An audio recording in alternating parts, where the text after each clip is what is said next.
আমরা তো মেধাভিত্তিক একটা বাংলাদেশ চাই।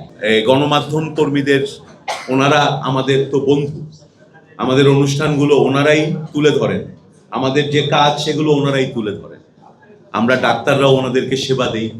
সুতরাং আমরা যে নতুন বাংলাদেশটা গড়ে তুলতে চাচ্ছি, সেখানে ডাক্তার হোক, গণমাধ্যম কর্মীর হোক, অন্য যে কোনো পেশার মানুষ হোক, আপনারা সবাই শিক্ষিত এবং মেধাবী মানুষ। আমরা তো মেধাভিত্তিক একটা বাংলাদেশ চাই। তাই ঢালাওভাবে মন্তব্য করা কিন্তু কোনো মেধার পরিচয় না। যে কোনো পেশাতেই একজন দুইজন অন্যরকম মানুষ থাকতে পারে, ডাক্তারদের মধ্যেও থাকতে পারে, সংবাদকর্মীদের মধ্যেও থাকতে পারে, ইঞ্জিনিয়ারদের মধ্যেও থাকতে পারে। কিন্তু শিক্ষার এবং বিচক্ষণতার প্রথম লক্ষণ হচ্ছে আপনি ঢালাও মন্তব্য করবেন না। দ্বিতীয় কথা হচ্ছে, আমরা যারা দায়িত্বশীল জায়গায় আছি, আমরা যারা চিকিৎসকই হই, সংবাদকর্মী হই, বড় সম্পাদক হই, সাংবাদিক হই, কুরুচিপূর্ণ এবং অগ্রহণযোগ্য শব্দ গণমাধ্যমে ব্যবহার করাটা আমার মনে হয় না কোনো বুদ্ধিমানের কাজ, এবং এটা কারো কাছেই গ্রহণযোগ্য। তাই আমি আশা করব আমরা সবাই আমাদের ভাষার ব্যবহারে একটু সংযত হই, আমরা সবাই পরস্পরকে একটু শ্রদ্ধা দেখানো অভ্যাসটা করি।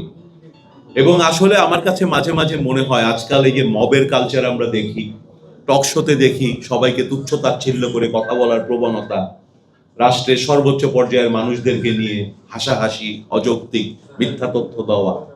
আমরা গণতন্ত্র পেয়েছি, যে কারণে এই নতুন সরকার অনেক কিন্তু স্বাধীনতা আমরা নিজেরাও ভোগ করছি, সবাইকে ভোগ করার এবং সেই অধিকারের সুযোগ দেওয়া হচ্ছে।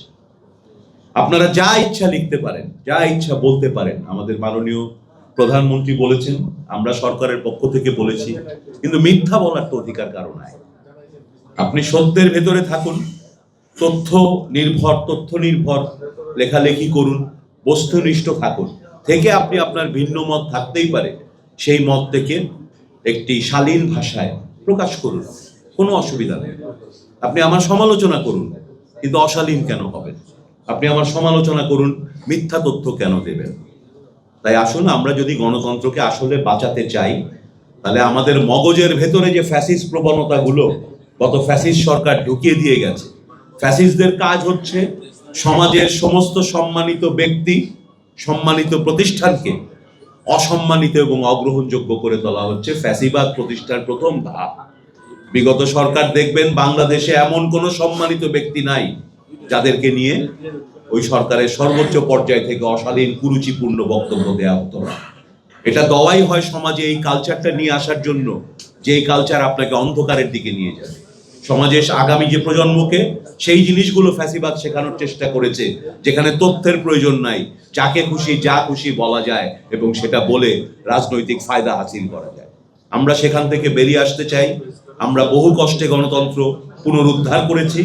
আমরা চাই সকলেই আমরা স্বাধীনতা ভোগ করি, কিন্তু স্বাধীনতার সঙ্গে যে দায়িত্ববোধ থাকা দরকার, সেই দায়িত্ববোধ নিয়ে আমাদের কথা বলতে হবে এবং কাজ করতে হবে। ঢালাও মন্তব্য এবং আক্রমণাত্মক মন্তব্য না দিয়ে আমরা পরস্পরের সঙ্গে একটা আলোচনার পরিবেশ তৈরি করে কাজ এগোতে পারি, তাহলে আমরা সব পক্ষ সার্বিকভাবে দেশ উপকৃত হবে।